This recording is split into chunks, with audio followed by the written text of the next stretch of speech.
warzuqna ya Allah fahman nabiyyin wa hifdzal mursalin wa ilhamal malaikatil muqarrabin.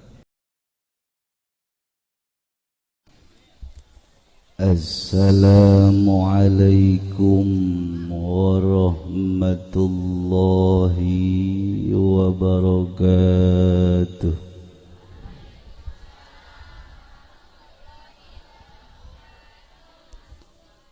Bismillah, alhamdulillah, wassalatu wassalamu ala rasulillah Muhammad bin Abdillah wa ala alihi wa sahbihi wa man tabi'ahu ila yaumil qiyamah, amma ba'du.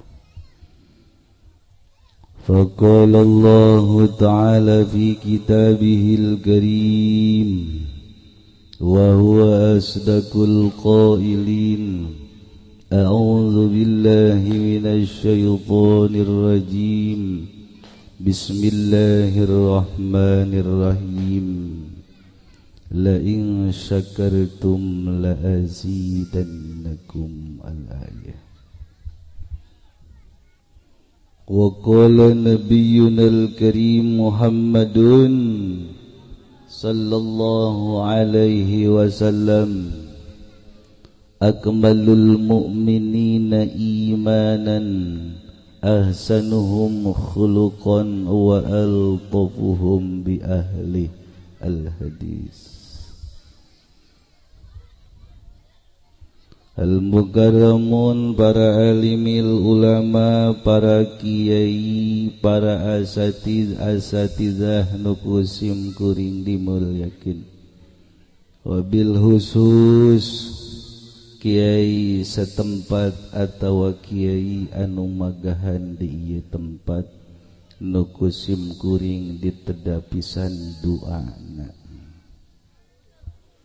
Aparatur pemerintah, sipil militer, atasan bawahan, termasuk daleman, nukusim kuring dipika hormat, bil khusus pisan sahibul wilayah, Bapak RT, Bapak Jaro, Bapak Lurah atau wakilna, sepuh bini sepuh, nu sepuh atau anu disepuhkeun, tokoh masyarakat, tokoh pemuda, tokoh organisasi dan yang lain-lainnya. Hadirin jamaah Isra Mi'raj, jamaah rewahan, jamaah penutupan pengajian, dan jamaah menyambut bulan Ramadan, dan jamaah meuli baju lebaran nukusim kuring dihormat. Loba jasa ajarana ieu mah.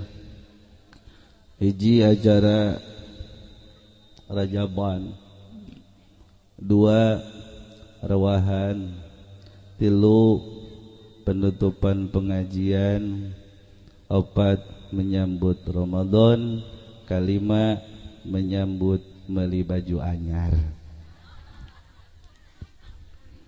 Aduh, ya ngomong-ngomong gula masa jadi panganten ya, tinggal aya lampu kelap-kelipna doang jadi panganten ya.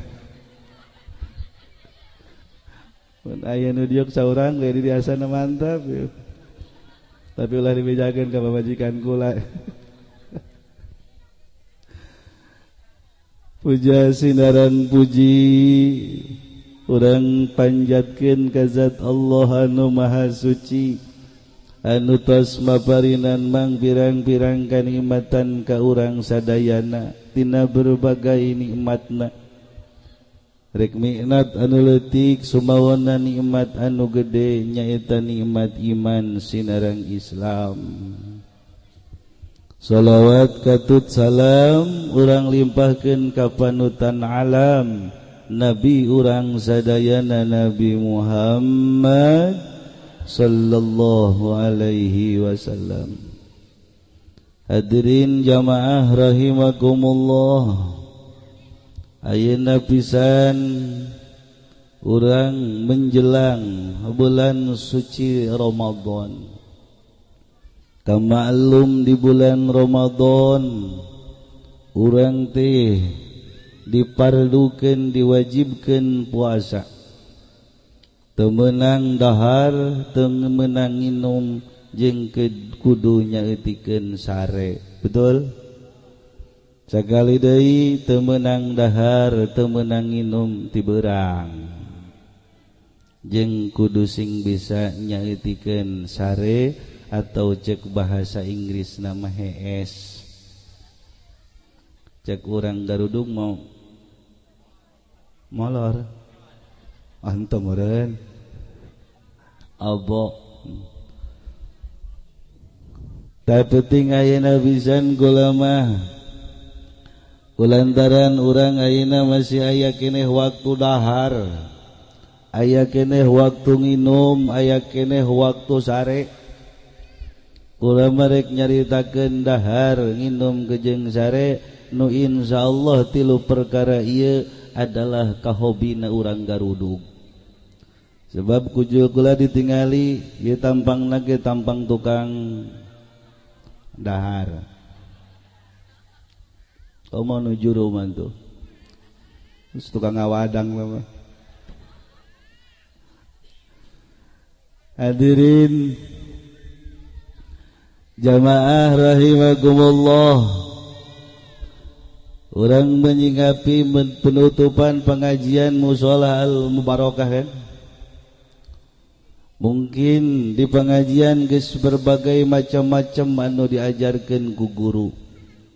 Dimulai rukun salat, rukun wudu, jeung rukun-rukun anu lainna datang ka poho deui. Oh nu inget ieu ge. Jaku kula lamun ditanyakeun rukun ngisang aya sabaraha? Poho kan? Poho. Rukun salat aya sabaraha? Poho. Rukun puasa aya sabaraha? Baraha? Poho, kajian poho mah teu naon.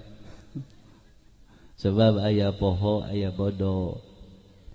Anu poho mah dihampura ku Allah Subhanahu wa taala. Lamun anu bodo henteu dihampura ku Allah Subhanahu wa taala. Mudah-mudahan urang ge termasuk jelema rombongan poho lain jelema rombongan bodo. Sehingga urang diasupkeun ka surga Allah Subhanahu. Emang nu pohoan so dihampura kitu ku Gusti Allah jelas dihampurana ada Bu. Engke di akhirat aya jelema diponis asup ka neraka. Ditanya saha ngaranna ieu? Teh Ijah cenah. Aya gitu. Ulah ganti bae ku Odah. Aya kene Odah ge.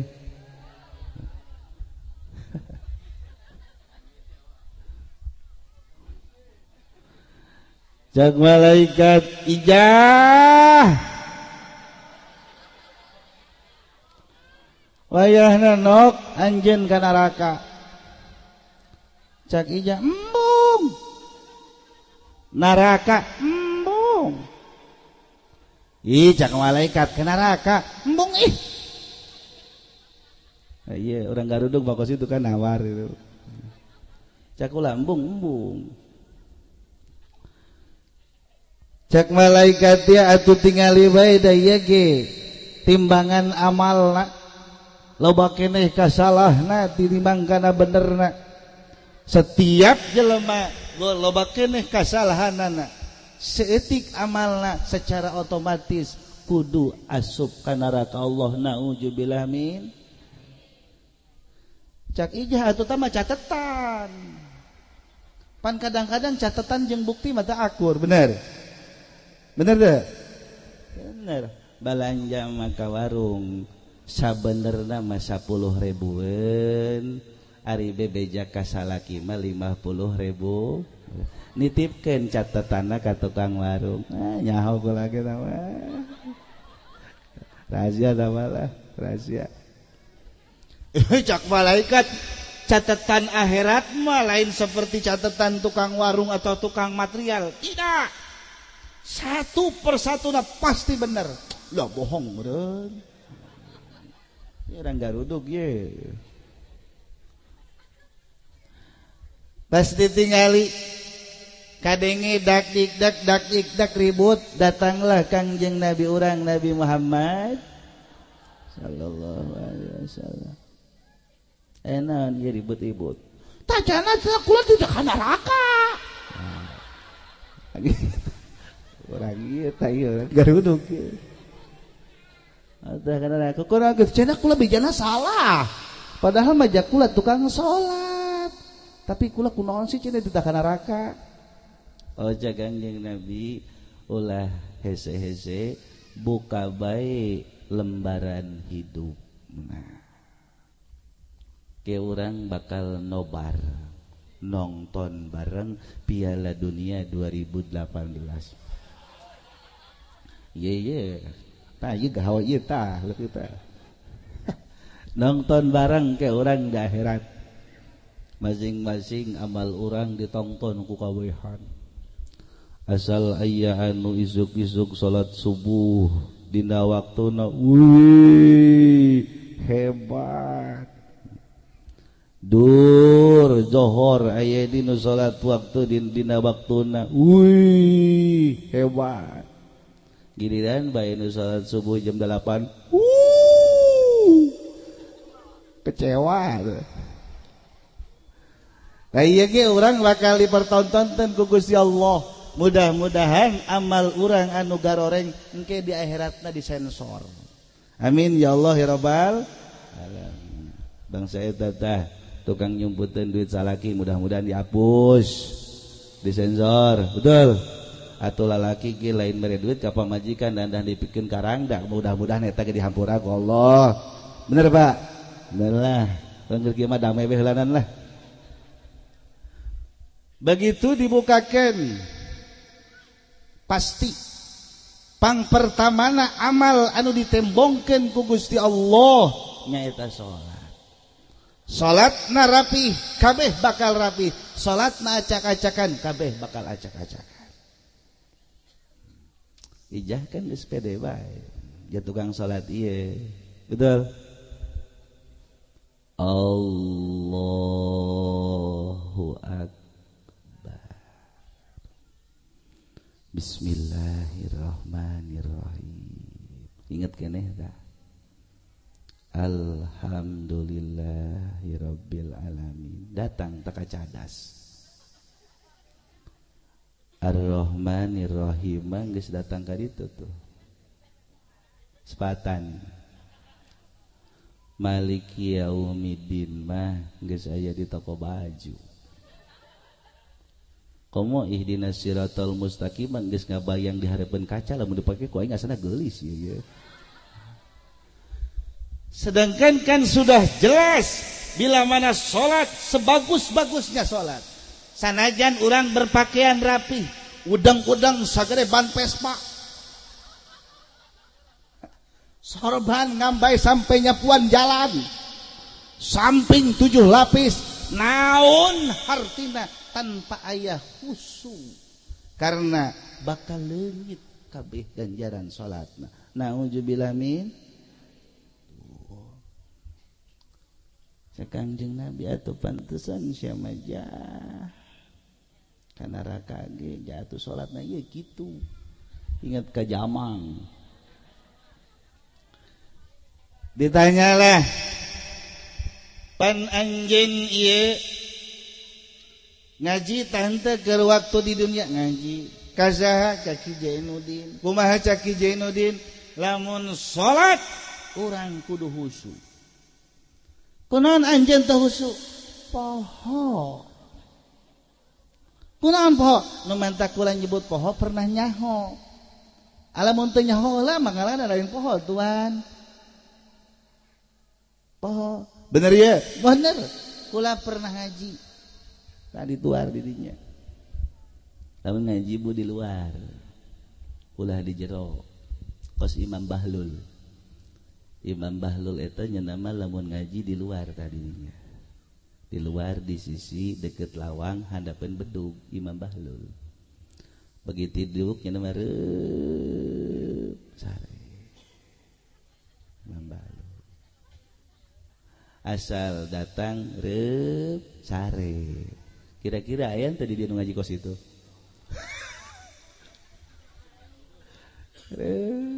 Sare.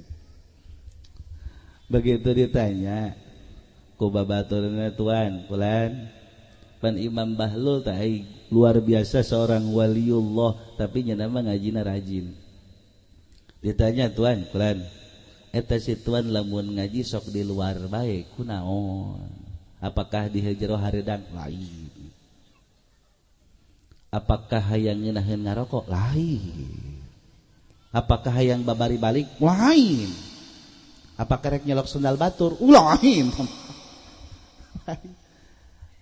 Anu mantak kurang ngajina di luar karena kan malaikat lamun datang ti lawang heula jadi nu pertama kajileun ku malaikat kula pinter dah mantakan isukan ke bulan Sawal lamun mulai pengajian di lawang kabeh tinggal kijahe bae di jero haram jadil ya gara-gara penutupan kos kieu mantakan kula mah teu sujon ieu Mang Jae pasti di dieu nu ngaji teh loba jasakan di luar nurutan Imam Bahlul aya nu di imah aya nu di warung aya nu di sawah nurutan Imam Bahlul ulah kencang jaya ulah leutik hate sabenerna mah di luar teh ngaraji nurutan imam kadua kunaon si tuan cenah sok sarebe asal ngaji reup hees nu mantak aing ngaji hees guruna kaharti jasa jadi tenang ngaji reup hees mantakan lamun ngaji teu sarare anak muridna nandakeun teu kaharti ngajina nah mantakan ke lamun mulai pengajian deui ngaji deui di dieu deui kabeh ditanya kunaon sarare kaharti tinggal guru tapi ngabudah bisa ngomong serangan bae sabada teh lah itulah hadirin jamaah rahimakumullah tapi lain kitu cek Imam Bahlul aing mah mantak sare lantaran setiap ngaji kitab dibacakeun wali nu ngarang eta kitab ningali ka dieu naon nu dibacakeun di dieu Sabinatun Najah berarti Syekh Tanabang Habib Pohoan ngaranna sakara Habib Salim ningalikeun ka dieu lamun nu dibacakeun Riyadul Badiah karangan Syekh Nawawi Tanara di Makkatul Mukarramah nyeuleuh ka garudug Bismillahirrahmanirrahim arkanus salat Riyadul Badiah nu dibacakeun ku urang cek Imam Ibnu Hajar Al-Haytami dina Fatawi hadisiyahna setiap kitab dibaca ku jelema anu maca nu ngarangna ikhlas bari berpangkat waliullah makanya na bakal nyeuleuh sanajan aya di tungtung dunia mantakan lamun ngaji sing rapi sebab urang keur dijelekeun ku wali A'udzubillahi minasyaitonir rajim dibaca ku Kiai arkanus salat utawi pirang-pirang rukun salat wali nu aya di jauh nyelekeun urang garudug eta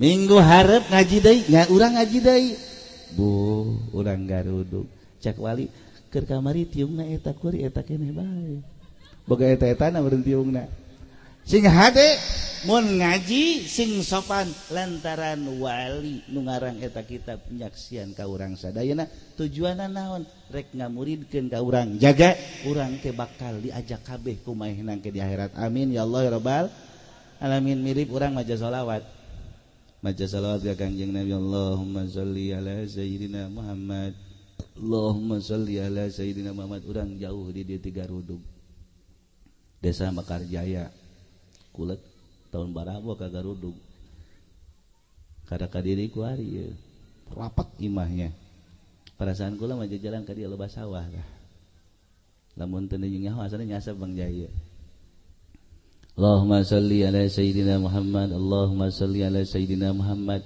Kangjeng Nabi di Madinatul Munawwarah ngalieu ka urang. Ijah jata mah. Lamun nganya macana Jepri, jas si Jepri eta mah. Matakan sing hade kudu sing sopan. Hadirin jamaah rahimakumullah. Coba teruskeun salatna ca Kangjeng Nabi. Begitu salat Allahu Akbar ruku teh kudu kasapiha seperti papan anu lempang buah bangkung. Leungeunna sing napak sing rapih ulah sampai ruku teh dina had batas-batas langtung kene. Arinya nama rukuna kerkak hook dek ruku. Jelas lamun ruku dalam batas had nangtung kene tidak sah rukuna. Urang ruku setik mah kitu hook dada bisi ngagandoy. Cak Kangjeng Nabi atuh pantesan dikanarakakeun jah rukuna ge kos kieu. Teu sah ieu ruku kos kieu teh. Ana teu sah rukuna berarti teu sah salatna. Ilok tuan. Ilok. Anu mantak kula rukuna kitu ja asana kula ge. Asana pernah ngaji teu? Pernah. Kumaha tuh cara cek guru? Cek guru ruku teh kudu lempang. Kunaon anjeun teu lempang? Poh. Terus datang ke sujud saralah salatna tapi urang anyah ilmuna pernah ngaji insyaallah di akhiratna bakal disalamatkeun ku Allah Subhanahu wa taala. Itulah ashabul ghaflah. Hadirin jamaah rahimakumullah, ilah urang penutupan pengajian ayeuna mudah-mudahan ku Gusti Allah Subhanahu wa taala satahun jamplang urang ayakeun pengajian rek nu sok ngaji nu tilok pokona nu hadir kuari jeung sadayana jamil muslimin muslimat ku Gusti Allah dihampura dosana amin ya Allah ya rabbal. Sanajan teu meunang ngadoa kitu sebenarnya mah. Urang ngadoa ya Allah mudah-mudahan sakabeh jalma Islam dihampura dosana teu meunang. Teu meunang. Nu meunang mah kieu. Ya Allah mudah-mudahan sakabeh jelema Islam dihampura dosana kecuali mitoha kula. Eta mun pasti jeung mitoha. Temenang lantaran geus dinas ku Gusti Allah jelema Islam aya nu bagja aya nu cilaka ngan mudah-mudahan urang termasuk jelema anu bagja. Amin ya Allah ya rabbal alamin.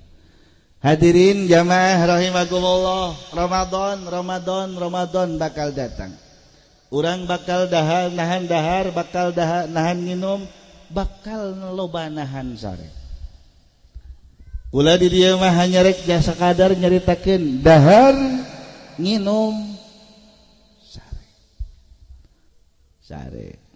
Akur Pak. Akur mah. Pemain santri mah. Tukang dahar kabeh teh. Kunaon kitu lantaran jelema anu sampurna akalna nu jejeg akalna pasti cita-citana hayang kapanggih jeung Allah hayang wauh jeung Allah Subhanahu pasti urang moal bisa wauh ka jeung Allah melalui ibadahna melalui salatna melalui puasana melalui munggah hajina jeung anu lain-lainna tanpa berilmu jeung beramal. Betul. Urang moal bisa wauh jeung Allah tanpa boga ilmu tanpa beramal. Jelas?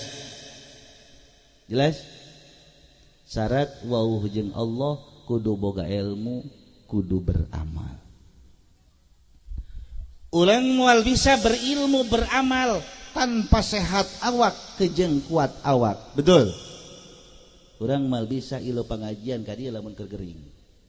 Stroke, diabetes, encok, nyeri cangkeng, nyeri huntu, liar sirah, bisul dan yang lain-lainnya. Betul. Moal bisa urang tanpa sehat wal afiyah. Urang mal bisa sehat kejeng kuat awak tanpa dahar, tanpa nginum, tanpa sare. Akur mantakan poe ieu pisan, penting ieu pisan kurarek nyaritakeun dahar. Sakali deui rek nyaritakeun dahar. Rek nyaritakeun cocok ieu cocok. Sebab kurang karak datang tadi langsung disuguhan anggur dahareun ieu cek ulah ieu. Aya salak dahareun deui bae.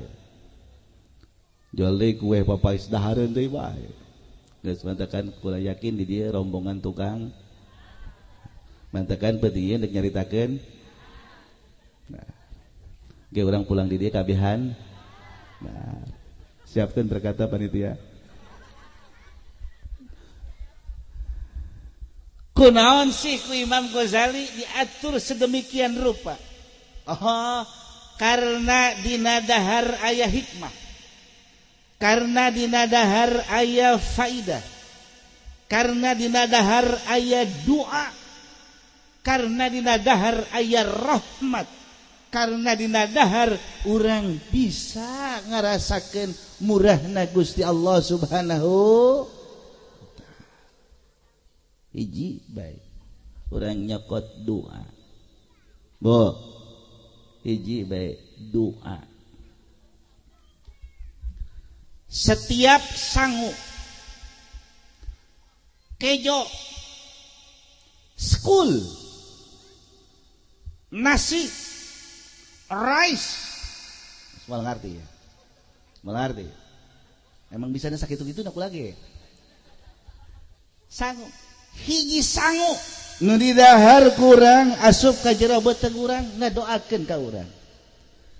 Kumaha cak sangu di jero beuteung? Ya Allah, ya Rabbi, panghampurakeun ieu dosa jelema anu neleg kula ka jero beuteung.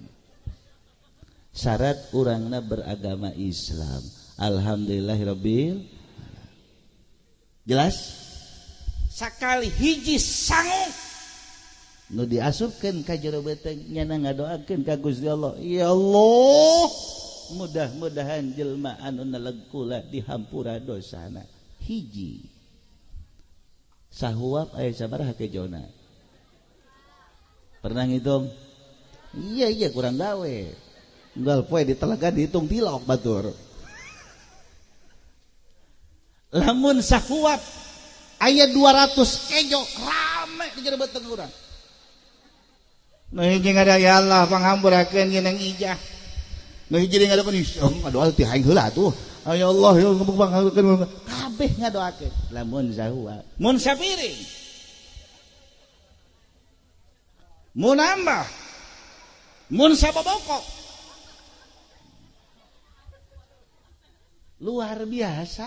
Mantakan yuk urang sing lobakeun sakali sing lobakeun akur. Mantakan kula mah nyarankeun lah isu-isu ka urang garudug mimiti urang nyarap bubur. Dahar kan ke berang setik nu rada teuas kupat. Dahar lain eta. Ke berang setik ningkat kana uduk. Jadi isuk-isuk geus 3 kali dah. Geus rame di jero beuteung urang nu ngadoakeun urang. Cak bubur, woi, aing yo. Allahumma sholli ala sayyidina Muhammad wa ala Muhammad. Kedeng deui kupat, aing heula ngadoa. Pahiri-hiri di jero beuteung urang. Urang dis biasa nyanguna jam baraha? Jam 10. Biasa nyanggu jam 10 nagangkeun kejo. Kejo asak laju nyambal dina lumbang batu sambalna beres dikana piringkeun sok aya sesaan kan di Lampung lumbang batu laju diboborehan make kejo dipurulukan make rebon digucek dahar lain eta lain sebab lamun datang salaki jam 12 ngakuna geus dahar sia encan geus barakali tah opat kadang datang salaki lohor dahar deui 5. Alhamdulillahirabbil alamin. Budak sakola kan kuari mah datang tengah wanci, berangkat isu-isuk baheula mah berangkat isuk balik johor. Kuari mah henteu kitu berangkat isuk tengah 9 datang. Kan tingkat kedua jam 9 balik jam 2. Betul teu? Tengah wanci kuari mah sakola, anu balik jam 2, anu balik jam 3, balik jam 4. Datang anakna jam 2. Ma, hayang dahar. Nyok siang ka ditu turun saji urut bapak sia tah. Siekeun ku anakna ente kolot aya keneh sesa. Si aing kejo ulah gede-gede tekolot beda kajil hok pan dipijeun hok tong nama diberian lauk dengan merian lauk rada loba kejo geus beak laukna loba keneh hok nambah deui dahar lain eta da dahar genep nah sore dahar deui 7 penting lapar wayah kiai tukang nasi goreng dahar deui 8 kali. Alhamdulillahirabbil datang ka iraha eta ngadoakeun teh terus di jero beteng salila can kaluar begitu kaluar ka empang di empang ge ngadoakeun kene empang di mana di empang sing hade tanu ngararambak di empang keur ngadoa nya kumaha doana urang kata si kitu empangna aya dumboan di dahar ku dombo geus gede dialak ku tukang dombo dibawa ka pasar dibeli deui ku urang digoreng di dahar deui cek nya aing perasaan pernah wau ka beteng nu ieu orang eta kene masyaallah tabarakallah aja. Iyalah rahmatan lil alamin ti Kangjeng Nabi urang Nabi Muhammad sallallahu alaihi wasallam matakan setan puyeng aing mah heran katai-tai bisa ngadoa. Iyalah hadirin jamaah rahimakumullah mantakan tenang umat Kangjeng Nabi 2/3 surga didominasi ku umat Kangjeng Nabi Muhammad sallallahu alaihi wasallam. Andai kata penduduk surga aya 9 triliun maka yang 6 triliun adalah umat Kangjeng Nabi Muhammad sallallahu alaihi wasallam. Alhamdulillahirabbil alamin. Mantakan sing lobakeun sakali deui sing lobakeun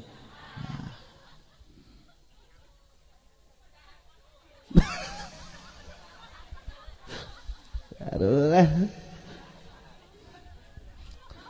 jamongan gula datang ka dieu disuguhan loba dahareun mantakan ngomongkeun nahar lah itulah doa encan nyaritakeun faedah dahar teh setiap daharan anu ku urang di dahar eta bantak ngajadikeun tanaga sanggeus jadi tanaga urang bisa rek kumaha kababrik jadi terus salila eta nya jadi tanaga terus ngadoakeun ka awak urang boga salaki gawena di pabrik emang lain ibadah gitu pabrik ibadah boga salaki dagang di pasar emang lain ibadah gitu ibadah boga salaki ngojek sarua ibadah niatna jangan apakahan anak pamaji kan cek Kangjeng Nabi saha jelema nu neangan napakah jangan reseukeun anak pamajikan sarua teh jeung ilu perang di tukangan aing. Alhamdulillahirabbil alamin. Yang penting henteu khianat kan kadirina jeung henteu hianat ka Gusti Allah Subhanahu wa taala. Lamun geus hianat maka eureunlah ngadoakeun eta sangu atawa getih-getih nu aya di awak urang. Kumaha hianat kieu? Boga salaki gawe di pabrik. Gajihna kuari 3.200.000 UMR. Nya, geus naik ranjang. Berapa duit? 3.400.000. Berapa?